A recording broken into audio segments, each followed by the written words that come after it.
Well, hi everybody. It's good to see you. I hope you're well. Why don't you pull you up a chair and sit a spell while I share you the story of an Appalachian tradition of messing with the rookies.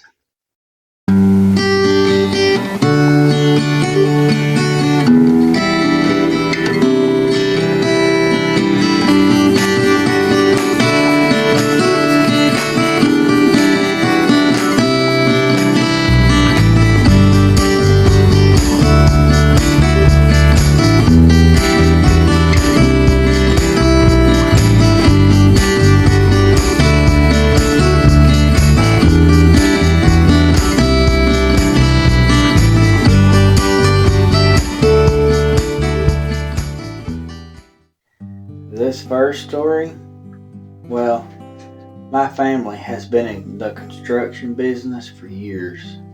They built houses, roofing, built cabinets, just whatever was needed. Once the young ones got to be a certain age, they would join the family business. Well, my cousin, it was his turn to join the family. His first job was a roof replace job.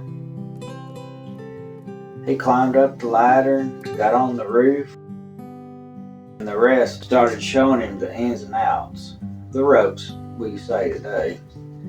Well, while walking across the roof, he tripped over a pipe that was sticking up. He was okay, but he asked, "What's this thing for?"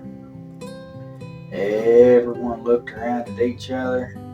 His dad looked at the boys and winked. His dad said, "Well, son, that's the vent pipe for the stove hood."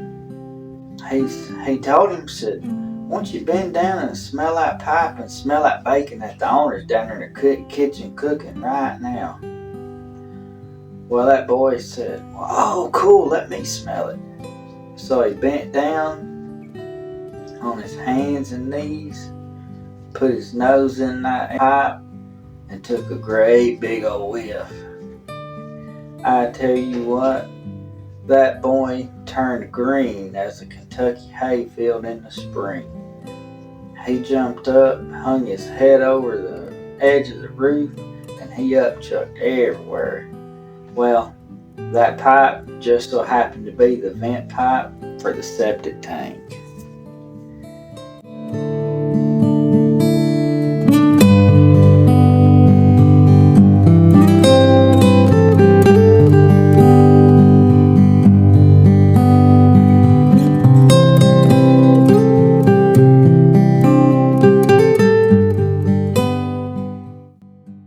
This last story is another family business my family worked at, was a church pew company.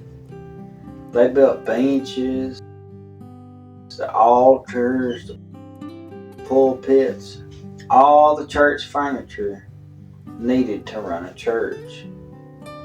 My dad went to work with his brothers, building the benches, sanding, staining, painting, the whole 9 yards. Well, his first day on the job, he was the gopher. Go for this and get that. Well, his brothers thought they would play a joke on him.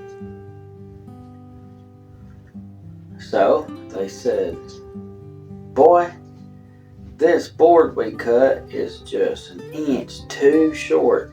Go on down to the tool building and get us a board stretcher so we can stretch this board out the 1 inch that we need." And the other brother said, "Hey, while you down there, I need a sky hook so I can paint this bench outside." Well, my dad knew better. He knew them boys was playing jokes on somebody. There was no such a thing as a sky hook or even a board stretcher. But he played along, and he went outside and sat under the big oak tree and took a nap. The brothers thought he was looking for the tools. Well, the big boss pulls up and sees him out there. He gets real mad. But Dad says, "Now, hold on just a minute, let me explain what I'm doing." He said, "Them brothers of mine think that they're playing a joke on me," and told him what the joke was. He said, "Never mind, keep sitting there. They will learn to not mess around again, because they will have to do your work to keep up and not get behind at the end of the day." Well, at the end of the day, Dad went inside and said, "Boys, I just can't find a board stretcher or a sky hook." But they looked at his face and said he'd been sleeping. They said, "Boy, you been asleep?" He said, "Yep, I'm not stupid. I knew the whole time y'all was messing with me. So I just went outside and slept under the tree. And by the way, the boss knew about it." So, needless to say, my uncles never did try to pull another joke on my dad at the job. Folks, I sure do hope you enjoy these two stories from my family. Always mess around and pulling jokes on each other. And see, y'all wonder where I get it from. I come by it honestly. Well, I appreciate you listening. We love you to pieces. And I'll see you next time.